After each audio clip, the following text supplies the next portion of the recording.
Kayo po ba mga bossing ko ay isa sa mga napakaraming mga pangarap sa buhay? At gusto nyo po mga bossing ko na mabago-bago ang takbo ng inyong pong pamumuhay? May tuturo po ako ng mga simple mga pamamaraan, epektibo po ito mga bossing. Meron ako mga bossing na napasyal po sa amin at ito po isa sa mga paborito po nila. Eto po, kung kayo po parang feeling po ninyo may kumapit ko sa inyong kamalasan na ayaw matanggal-tanggal ang mga kamalasan na pinagdadaanan po ninyo. Ang tagal na po hindi nyo pa masolusyonan. Mainam na subukan nyo po ito mga bossing, or ang dami nyo ng mga nirarakit pero parang sa ulat wala ang inyong nirarakit. Subukan nyo po ito. Kayo po mga bossing ko, kapag kayo maliligo, magbudbud po kayo ng kapranggot na asin mga bossing ko sa paliguan po ninyo. At habang kayo naliligo, habang kayo nagsasabon, paulit-ulit kayo nagwi-wish na itinatapon ko na ang akin lahat ng mga kamalasan. At instead ng kamalasan ay puro swerte ang kumapit sa akin.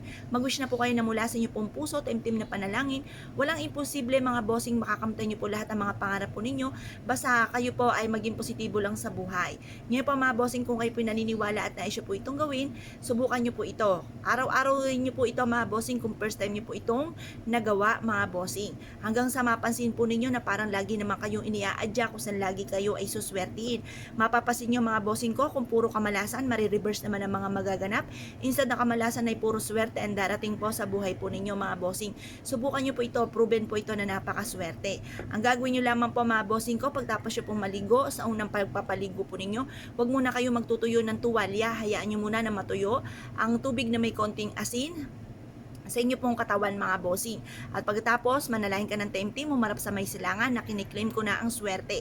At kailanman hindi na ako mamalasin pa or kami mga pagsubok na darating, ay kaagad ko ito malalampasan at hindi ko ito matatambayan. Basta mag-wish na kayo ng inyong mga ninanais mga bossing. Mag-wish din po kayo. Halimbawa, magkaroon ako ng sarili kong bahay, magkaroon ako ng negosyo na dito na ako yayaman, magkaroon ako ng mga bagay na matagal ko ng pinapangarap.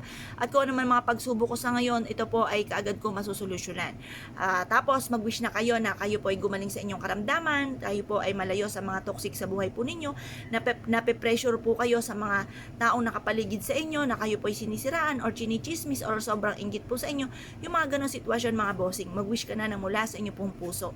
At pagkatapos ito mga bossing ko, ugaliin nyo po ito, kapag araw-araw nyo siya nang ginagawa, pwede naman pong kahit gawin nyo po ng ito ng twice a week, mga ganun mga bossing, depende kung kailan nyo gusto, or pwedeng panaypayin nyo na po siya, pero tiga-kaunti lang na asin ang inyo pong ilalagay. At lagi maglo-lotion dahil sa panahon ngayon na napakainit mga bossing, baka mag-dry ang skin po ninyo. Pero konting-konting asin lang mga bossing, hindi naman isang dakot na asin. Kapranggot lamang araw-araw mga bossing, para yung mga kung saan tayo pumunta, may kumapit sa ating kamalasan, ay kaagad itong bibitiw once na meron kang pang-alis na mga kamalasan, pangontra sa kamalasan. Kung kayo pinaniniwala at nais po itong gawin mga bossing, subukan nyo na po ito, proven po ito. Marami na nagpatotoo, may bossing po ako na ang dami niya mga pagsubok na pinagdadaanan, na ipayo ko po sa kanya. Siya ay maglagay ng kapranggot na asin sa paliguan po niya, at ito po daw napansin po niya na unti-unti na bago at naging positibo po siya sa buhay, at ang gaganda ng mga dumating sa kanya. Dati-dati daw po ay panay kamalasan, panay pagsubok, na reverse po, parang lagi siyang iniaadya kung saan lagi sila ay suswertihin. Kaya kung hindi nyo pa ito nagagawa mga bossing, subukan nyo na po ito, proven po ito na maswerte. Yun na po mga bossing, salamat po.